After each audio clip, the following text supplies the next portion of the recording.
ulit sa aking YouTube channel, Quezon Province Realty TV. Okay, it's me again, Miss Geraldine Villarasa.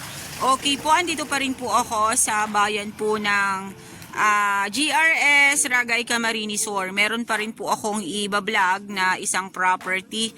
Siya po ay kulang-kulang 9 na ektarya. Then mula po doon sa National Highway hanggang dito po sa property na to, nasa 3 kilometers po ang layo niya. Then along Barangay Road po siya. Left and right po ng Barangay Road na yan, ang cemented road na yan is property. Ito po ay 3 title. Siya po ay kinarp. Yung pong title nito. Buhay po ang nasa titulo kaya wala po tayong po problemahin. Then, ang kagandahan po nito ay meron na po itong kuryente, may sarili po itong transformer. Then, ayan po makikita naman po natin na siya ay may bakod. Okay po, tara po at papasukin po natin ang kulang-kulang 9 na ektarya ng GRS Camarines Sur. Okay po, dito po muna ako sa kabilang side na to. Ipapakita ko po sa inyo ang tanim. Kuya, mga pili, are, di ba? Ayan, napakarami po niyang pili. Dito po kasi sa Camarines Sur ay talaga, ito po ang bayan po ng mga pataniman ng pili. Kasi dito po nanggagaling ang mga pili nuts. Ano po? Ayan, flat na flat po dito sa bungad pa lang. Ito po yung bandang gitna. Kasi ang frontage niya po dito sa Barangay Road is nasa 200 meters po left and right po talaga siya. Then yun nga po ang kagandahan po ng property ay along Barangay Road na po. Tapos naka-title na po ito sa nagbibenta po mismo natin. Ano po? Okay. Ayan, flat na flat po ang area dito. Ayan, makikita po ninyo mga pili po ang nandito pa rin sa gilid na to. Then ayan, ang mga nyug po niya ay mga takaran or mga bagong tanim po itong nasa bungad. Pero sabi po ng caretaker, napakarami pong nyug dito sa area. Totoo naman po talaga kasi dun pa lang po sa bungad kanina, nakita ko na po na napakarami po niyang nyug. Ayan, ang mga pili po ay yung mabababang pili na namumunga na po siya. Napakaganda po ng area. Ayan, may mga kalamansi dito sa kabilang side na to, namumungan pa rin po. May mga kakao po dun sa side na yon. Napaka dami pong fruit bearings dito. Ayan, may lukban po dun sa side na yon. Okay, mamimitas po muna ang inyong lingkod ng kalamansi. Pahingi po ako ng kalamansi. Ang dami po, ang dami pong bunga. Ayan. Ang ganda po niya. Ang lalaki po, Po, ayan po, napakarami po talagang kalamansi. Magbablog po muna ako bago po ako mamimitas niyan. Ayan, flat na flat pa rin po dito. Ayan, napakarami pong kakao dun sa side na yon. At napakarami po nilang kalamansi talagang tanim. Halos lahat po ay namumunga talaga. Then, ayan, meron po dito, ano bang tawag nito? Guyabano. Ayan po. Ito pong side na to, ayan, mga kalamansi pa rin po siya. Ang dami po niya, hindi po siya pinipitas. Nangangalaglag lang po talaga dito sa baba. Then ayan, flat na flat pa rin po itong side na to. Napakarami po niyang nyog talaga sa totoo lang. Okay po, babanggitin ko na po ang presyo nito ay 8 million po kay seller. Yun po ang sinabi sa aking presyo nila. Pero sa totoo lang po, napakaganda po ng area. Hindi po ito lugi sa 8 milyon kasi unang-una titulado. Then along Barangay Road. Then napaka-productive po ng property. Ayan po tapos pantayin pa po siya. Then malinis. Talaga pong ang caretaker po dito ay hindi pinababayaan ng seller. Kasi talagang ayan, kitang-kita naman po ang kalinisan ng loob ng area. Ayun, may santol pa rin po doon sa side na yon. Then, mga kakao ang mga nakatanim. Then, yun nga po, may bakod na po siya. Then, ang kagandahan nga po is Napakahaba po ng frontage niya sa Barangay Road. Ayan. Ayan po ang mga nyog niya, oh. Ang rahog po niya ay napakaraming buko or tipong or mura. Sa Quezon, ang tawag po ng buko is mura. Dito naman po sa Kabikulan ay tipong. Ayan. So, sobrang ganda po talaga, oh. Ito po ay dito pa lang po ito sa gitna ng property. Kabilang mukha pa lang po ito. Wala pa po dito yung kabilang side at saka dun sa may bungad na pinuntahan ko kanina. Ayan, Antipolo sa side na yan. Ayan po siya. Yun nga po, nabanggit ko na po sa inyo kanina na ito po ay pinag-anuhan ng may-ari ng transformer. May sarili po talaga siyang transformer. Then meron po siyang pinahukay po niya na tubig. Then yun po, ang tubig po dito ay unlimited. Wala po ko tayong po problemahin about sa water. Sus, napakaganda po. Okay po, dito pa rin po ako sa kabilang side naman. Ito po ay sa papunta na po ito doon sa pinakang umpisa po nung property. Ayan, flat na flat pa rin po yung area dito. Napakaganda po nitong lagyan ng manukan, yung panabong na manok, yung pagtatambangan po ng mga panabong na manok. Napakaganda po nito. Ayan po ang mga nyog. Napakarami rin pong mga nyog niya, oh. Ayan. Sa kulang-kulang 9 na hektarya na to ay talaga pong napakaraming nyog. Wala po akong masabi sa property. Napakaganda po nung area. Cemented road pa po ang front niya. Ayan po.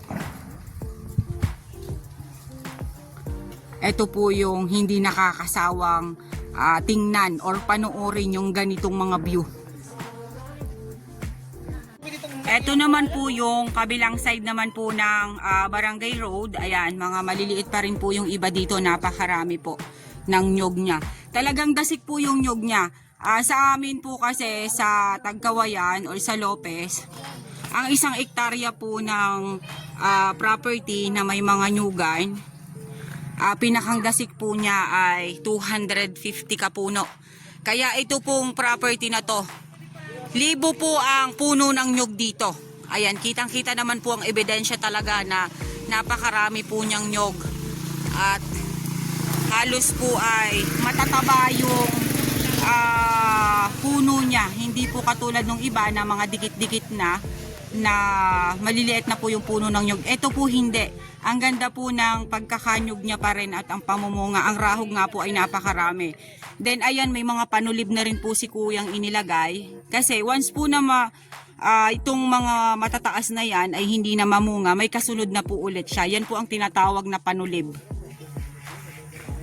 Okay, eto pa po yung papunta na po doon sa umpisa.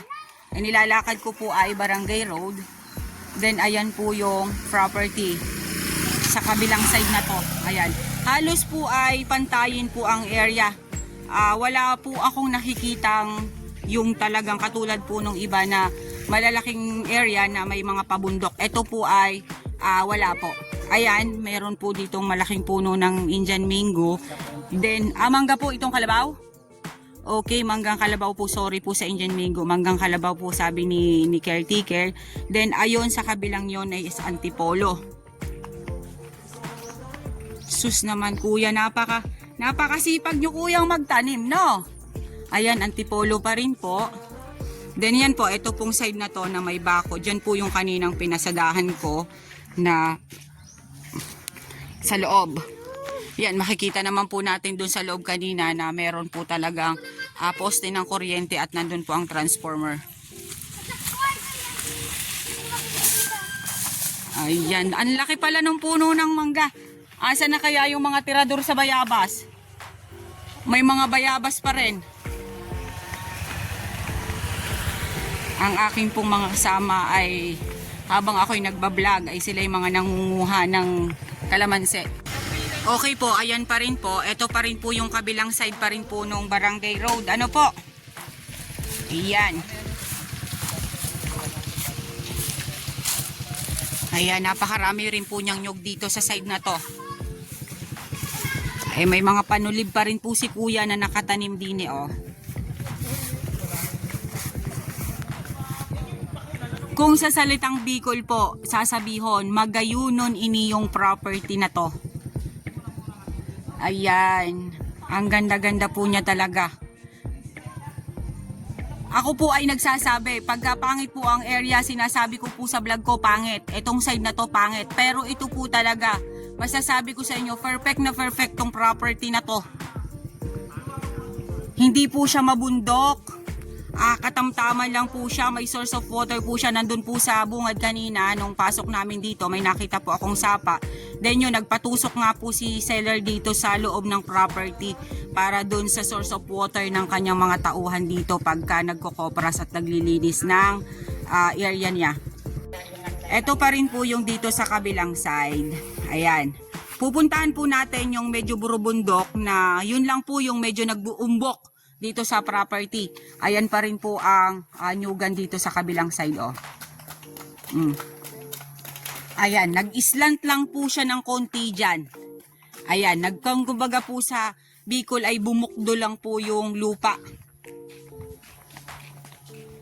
Ayan, marami pa rin po ditong mga panulib na. Then sabi po ni kuya, yung caretaker dito, meron po ditong 4 na pirasong nara. Kuya, malalaki na yung nara mo? Oh, malalaki na po. Ayan, may mga Indian mango po dito sa side na to.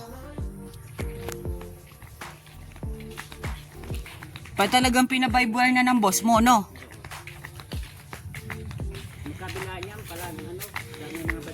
Linis na lang po talaga yung kulang dito sa iba. Nakabaybuer na po talaga yung property. Ayan, ito pong binabaybay ko, frontage pa rin po ito ng Barangay Road. Ayan, dito po sa kabilang side na to. Yan pong side na yan, nandyan po ang end nung, yung start ng property, papunta po doon sa pinag-umpisahanan ko. Ano po? Ayan po, ito po may nara po dito sa side na yan. Ayan. Then ito pa rin po yung mga nyog. Pupuntahan po natin yung sapa. Okay. Oh, ang ganda. Yan pong burubundukin na yan na maliit, yan kasama pa rin po daw yan sabi ni kuya sa kulang-kulang 9 na ektarya. Then, yan pong mga yan ay mga manggang kalabaw. Nagkakailan po ang manggang kalabaw dito sa area. Namumunga na po lahat. Napakaganda po nung property. Oh. Kahit saan pong anggulong tingnan.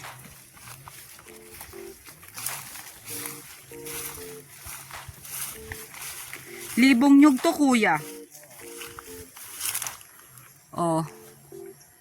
Kasi sa Lopez kasi, ang 1 hektarya, ang pinakang sinsin ay 250. O sabihin pa ng mag 200 na lang ito, pero hindi lang to 200 per hectare kuya. Sa daming nyug mong are ba?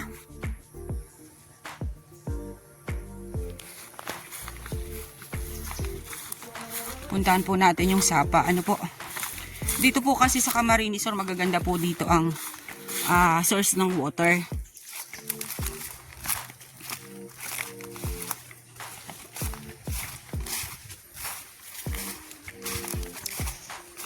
Ayan, yan pong side na yan. Kasama pa rin po yan. Ano po yung malinis na yan? Nasa loob po mismo ng property ang sapa. Ayan po siya oh. Ayan. Then yan. Property pa rin siya. Then yung side na yan, kasama pa rin po yan. Ayan, basta po yung inaiikutan na yan ng aking camera, kasama pa rin po yan. Ayan, may mangga pong malaki dyan sa side na yan. Then ayun, may antipolo pa sa side na yan. Okay. Okay guys, sabihin nyo na po ang property namin. Dito po ito sa GRS Ragay Camarines Sur, along Barangay Road. Mula po doon sa National Highway hanggang dito po sa property ay nasa 3 kilometers ang layo niya. Then ang frontage niya po dito sa Barangay Road is nasa 200 meters left and right. Then mas lamang po ang flatland, napakarami po niyang nyog, napakarami po niyang fruit bearings. May sarili na pong transformer ng kuryente, mayroon po siyang sapa sa loob ng area. Then meron din po siyang sariling patubig. Then, napakarami po niyang fruit bearings at matitigas na kahoy. Ano po? Then, ang title po nito ay TCT title. Nakapangalan po siya sa nagmamay-ari mismo or sa nagbibenta. 3 title po yung kulang-kulang siyam na hektarya na yon. Then, ang price po niya ay 8 million. Kayo na lang po mag-usap ni seller. Kung kayo po ay magtatawad or what, alam naman po natin na ang bawat mamimili ay talagang tumatawad sa presyo. Kaya kayo na lang po ang mag-usap ng may-ari ng property. Okay po, once again po ako po ulit ang inyong site locator, si Miss Geraldine Villarasa. Muli po ako maglalambing. Palike and share po ng aking mga vlog and pasubscribe na rin po ng aking YouTube channel, Quezon Province Realty TV. Okay po, thank you for watching.